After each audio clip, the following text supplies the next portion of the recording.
Hola, en este video vamos a argumentar los primeros 24 artículos de la Ley Federal del Trabajo. El artículo número 1 nos dice en sí de qué trata o qué rige esta ley. Dice que esta es la ley que regula las relaciones laborales.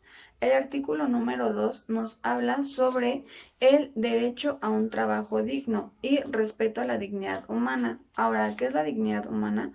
La dignidad humana es el valor y respeto que tenemos como ser individuo en la sociedad. Y el artículo número 3 nos habla sobre que tenemos derecho a acceder a un trabajo libre de discriminación. En este artículo también sobresale el concepto sobre la dignidad de trabajo. Dignidad en el trabajo es que yo tengo el derecho a estar en un ambiente sano de trabajo, sin nada de discriminación, ni por preferencia sexual, ni raza, ni nada por el estilo.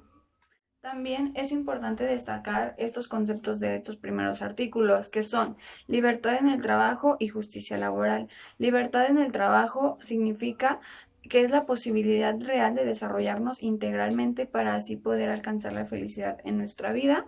Y la justicia laboral son los gobiernos equitativos, o sea, todo va a ser equitativo tanto en trabajadores como en jefes, como en empleados, sin importar cuál sea el puesto.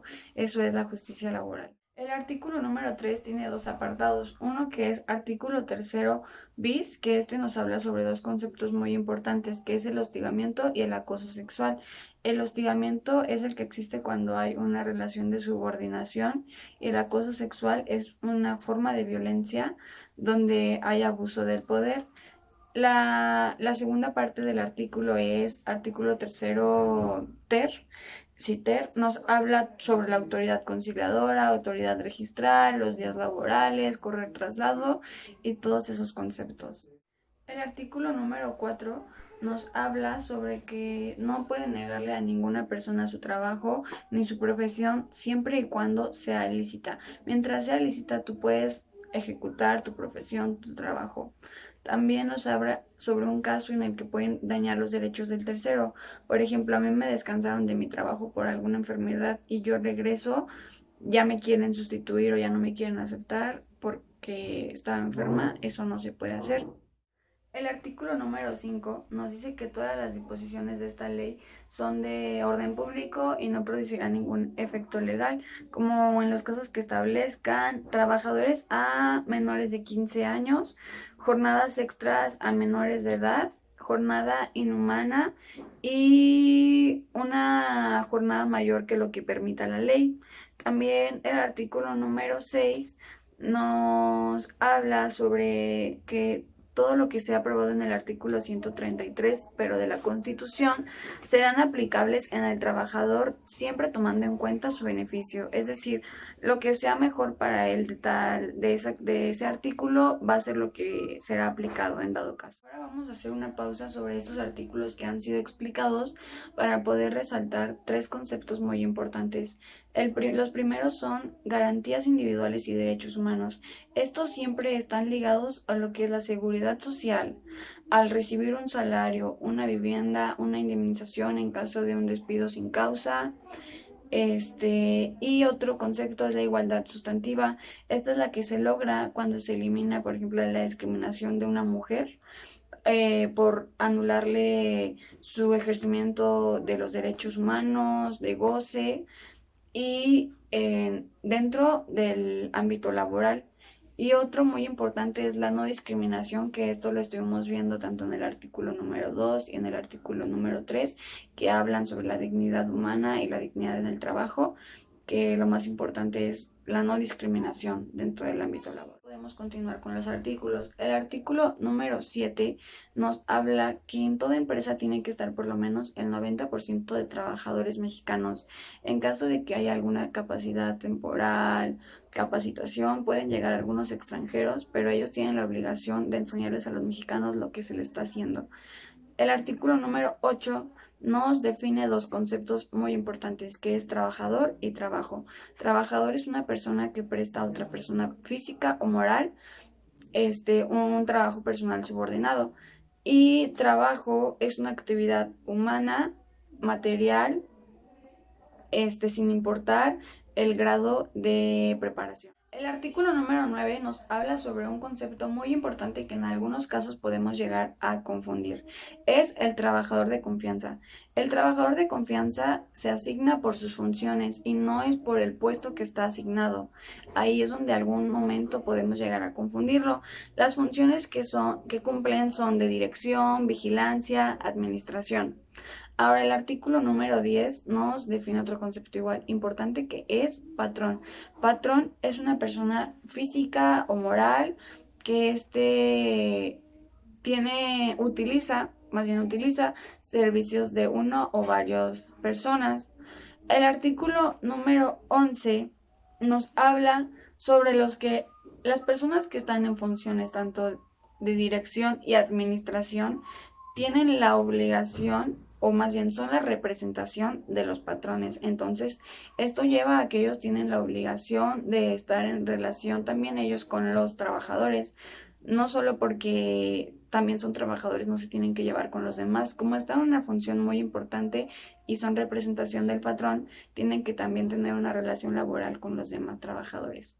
El siguiente artículo nos define lo que es un intermediario. Como su nombre lo dice, intermediario es la persona que ayuda a contratar a otras personas para que estos brindan servicios al patrón.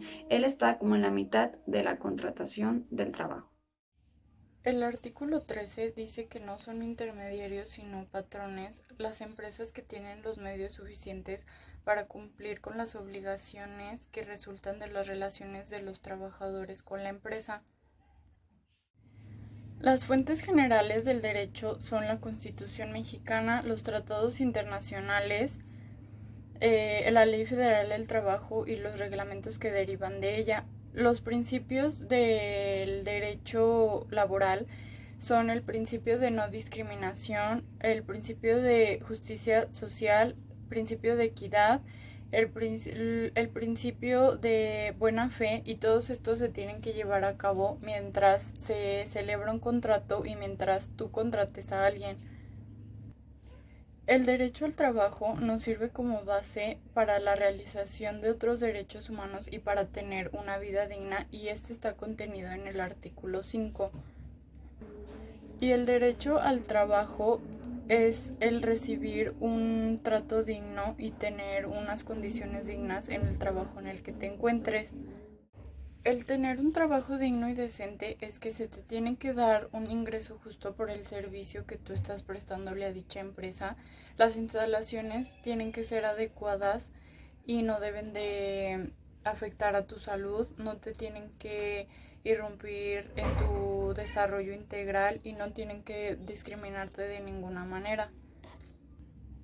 En el artículo 25 constitucional se habla sobre el desarrollo nacional integral y sobre el desarrollo de vida de cada ciudadano, y en este artículo se está integrada la misión del gobierno, de cada gobierno. Y si no es el caso, las empresas serán solidariamente responsables de las obligaciones contraídas con los trabajadores. El artículo 14 dice que las empresas y personas que utilicen intermediarios serán sujetos a las obligaciones que derivan de las leyes laborales. Los trabajadores traídos por el intermediario tendrán las mismas condiciones y derechos de trabajo que los otros trabajadores, y el intermediario no tiene derecho a recibir alguna comisión. El artículo 16 nos habla que la empresa es una unidad económica que produce bienes y servicios, que a veces está acompañada por sucursales que le ayudan a cumplir sus fines. En el artículo 17 dice que si no hay falta de disposición en la Constitución o en los tratados que se mencionan en el artículo 6, se tomará en consideración las disposiciones que regulen los casos semejantes. Los principios generales que deriven de esos ordenamientos, los principios generales de derecho y de justicia según el artículo 123 de la Constitución, la jurisprudencia, la costumbre y la equidad. Según el artículo 18, para interpretar las normas laborales se harán en base al artículo 2 y 3 y cualquier interpretación se hará en favor al trabajador.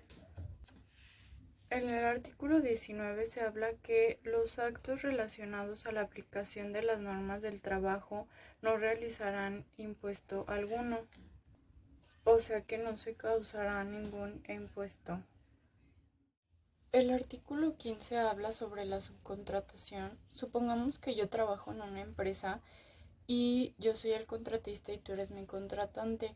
Entonces yo no sé realizar algún servicio que me pides y yo contrato a una persona para que realice ese servicio y yo le pago de lo que a mí me pagas. Entonces esta persona debe recibir las mismas prestaciones y los mismos derechos que cualquier otra. Y de lo contrario se me puede demandar. Se tienen que fijar bien las tareas y se tienen que supervisar, y en el contrato de prestación de servicios allí está indicado qué tipo de trabajo se va a hacer, los horarios y el lugar y el nombre o el número de personas que entrarán a ese lugar. Y en dado caso que el contratista cometa alguna falta, se hará a cargo como patrón. Y el contrato antes mencionado se tiene que hacer por escrito para hacer válidas cualquier obligación o cualquier responsabilidad. El contratante debe asegurarse que el contratista cumple con las condiciones de seguridad, salud y medio ambiente de trabajo. No se puede hacer uso del outsourcing para disminuir los derechos laborales de los trabajadores y si no se te multará según el artículo 1004C. El artículo 20 dice que la relación de trabajo se genera cuando una persona realiza un trabajo personal subordinado a una persona y se hace mediante el pago de un salario. Y en el trabajo individual, en el contrato individual del trabajo, la persona se obliga a prestar su trabajo a otra persona. El artículo 21 dice que el que presta el trabajo y el que lo recibe se encuentran unidos por el contrato y por la relación del trabajo. El artículo 22 dice que los mayores de 15 años pueden prestar sus servicios pero con algunas limitaciones y los mayores de 15 pero menores de 16 pueden prestar sus servicios pero con autorización de sus padres o de la autoridad competente, y no se pueden contratar los servicios de menores de edad que no tengan la educación básica obligatoria, y hay varias excepciones que se aprueban. El artículo número 23 dice que si hay menores de 15 años trabajando y no es dentro del círculo familiar, deberá de terminar de trabajar, deberá de abandonar su trabajo y deberá de recibir una multa el patrón. Los menores de 18 años no pueden realizar actividades dentro del círculo familiar que pongan en riesgo su salud o su integridad. Y cuando estés prestando algún trabajo en tu círculo familiar, los menores de 18 años deberán ser apoyados por su tutor o por algún miembro de la familia para que terminen la educación básica obligatoria. Según el artículo 24, las condiciones de trabajo, o sea, las jornadas, los horarios, las vacaciones, los días de descanso, las prestaciones, el salario, todo eso se deberá de establecer por escrito para poder hacerse válido. La conclusión a la que mi compañera y yo llegamos al repasar los artículos del 1 al 24 de la Ley Federal del Trabajo fue que es muy importante saber mínimo el contexto, porque hay mucha desigualdad laboral en México y hay muchos abusos por parte de los patrones hacia los trabajadores, y que pues se deben de implementar muchísimos planes para mejorar la economía del país, y no nada más como decirlo, sino generar un plan para llevar a cabo y que la economía pues con este virus no decaiga.